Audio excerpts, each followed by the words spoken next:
સૌરાષ્ટ્રે સોમનાથમ 12 જ્યોતિર્લિંગમાં પ્રથમ જ્યોતિર્લિંગ સોમનાથ સદીઓથી કરોડો શ્રદ્ધાળુઓની આસ્થાનું કેન્દ્ર રહ્યું છે. હવે આ પવિત્ર ધામમાં આધુનિક વિકાસના નવા અધ્યાય લખાઈ રહ્યા છે.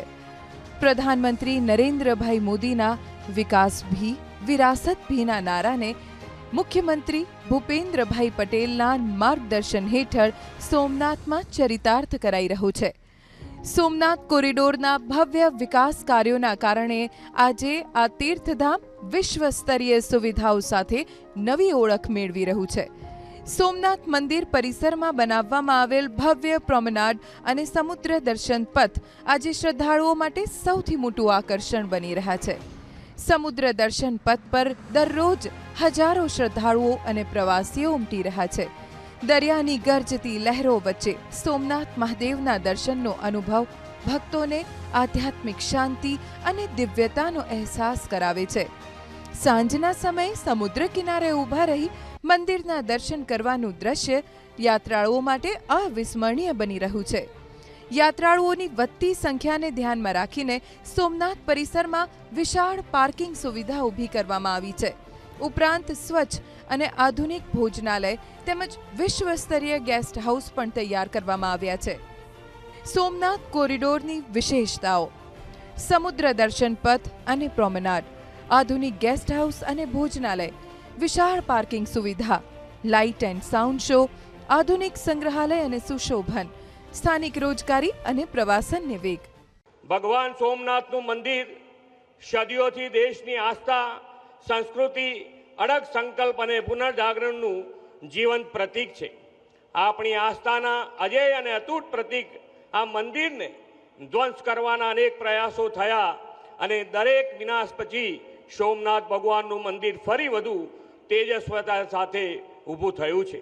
આજે આ દિવ્ય મંદિર વિધ્વંસમાંથી પુનઃનિર્માણના સરદાર સાહેબના અડગ નિર્ધાર, દ્રઢ સંકલ્પ અને રાષ્ટ્રના आत्मसम्मान प्रतीक है. सोमनाथ में भी विकास भी विरासत भी ये भावना निरंतर साकार हो रही है. आज एक और सोमनाथ मंदिर का सांस्कृतिक विस्तार, सोमनाथ संस्कृत यूनिवर्सिटी की स्थापना, माधवपुर मेले की लोकप्रियता, गीर लायन के संरक्षण से इस क्षेत्र का प्राकृतिक आकर्षण बढ़ रहा है, तो वहीं प्रभास पाटन क्षेत्र के विकास के नए आयाम भी गढ़े जा रहे हैं. केशोद एयरपोर्ट का विस्तार किया जा रहा है. મંદિર પરિસરમાં શરૂ કરાયેલ લાઇટ એન્ડ સાઉન્ડ શો પ્રવાસીઓ માટે વિશેષ આકર્ષણનું કેન્દ્ર બન્યો છે.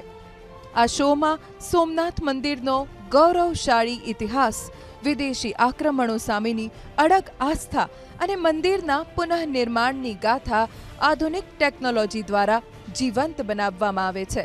સાઉન્ડ, લાઇટ અને વિઝ્યુઅલ ઇફેક્ટ્સના માધ્યમથી રજૂ થતી આ ગાથા પ્રવાસીઓને ભારતીય સંસ્કૃતિ અને ઇતિહાસ સાથે ભાવનાત્મક રીતે જોડે છે. સોમનાથ કોરિડોરના વિકાસથી સ્થાનિક અર્થતંત્રને પણ મોટો ફાયદો થયો છે. હોટેલ્સ, ગેસ્ટ હાઉસ, રેસ્ટોરન્ટ્સ, વાહન વ્યવહાર, ટુરિઝમ ગાઈડ, હેન્ડીક્રાફ્ટ અને સ્થાનિક વેપાર સાથે જોડાયેલા લોકો માટે રોજગારીની નવી તકો ઊભી થઈ છે. સ્થાનિક કારીગરો અને કલાકારોને પણ વિકાસ કાર્યોમાં મહત્વ આપવામાં આવ્યું છે. જે વિકાસ થઈ રહ્યો છે, જે કોરિડોરના હિસાબે અને પ્રવાસનના હિસાબે એ ખૂબ સારો થઈ રહ્યો છે. વેપાર ધંધા રોજગાર બહુ ખૂબ સારા ચાલે છે.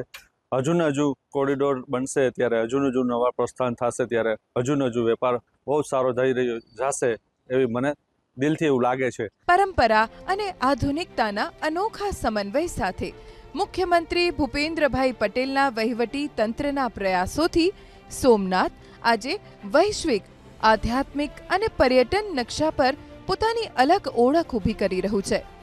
દિવ્યતા, ભવ્યતા અને આધુનિક સુવિધાઓનું આ અનોખું સંકલન યાત્રાળુઓને આધ્યાત્મિક અનુભૂતિ સાથે વિશ્વ સ્તરીય સુવિધાઓથી સજ્જ બન્યું છે. પ્રથમ જ્યોતિર્લિંગ સોમનાથ મંદિર હવે માત્ર આસ્થાનું કેન્દ્ર જ નહીં, પરંતુ આધ્યાત્મિકતા, આધુનિક સુવિધાઓ અને વૈશ્વિક પર્યટનનું પ્રતીક બની રહ્યું છે.